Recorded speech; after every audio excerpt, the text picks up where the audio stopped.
నింపే ఇంధనమే ఈ విశ్వశక్తి. మనం నిద్రలో సంపూర్ణం నిశ్శబ్దంలో మనం కొద్దిగా విశ్వశక్తిని పొందుతున్నాము. అలా పొందిన శక్తిని మన దినచర్యల్లో మనో కార్యక్రమాలకు అంటే చూడటం, మాట్లాడటం, కదలటం, ఆలోచించటం లాంటి అన్ని రకాల శారీరక కార్యక్రమాలకు వాడుతూ ఉన్నాం.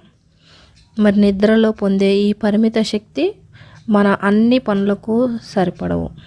అందుకే మనలో నీరసం, నిస్సత్తువ, ఆతృత, మానసిక ఒత్తిడి, నిస్పృహ ఇలా తద్వారా అన్ని రకాల మానసిక శారీరక రుగ్మతలు వస్తున్నాయి. వీటి నుండి విముక్తి పొందటానికి ఏకైక మార్గం అత్యధికంగా మనము విశ్వశక్తిని పొందటం.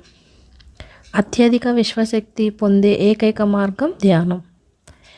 అధికంగా విశ్వశక్తిని పొందటం ద్వారా ఆరోగ్యమయ, ఆనందమయ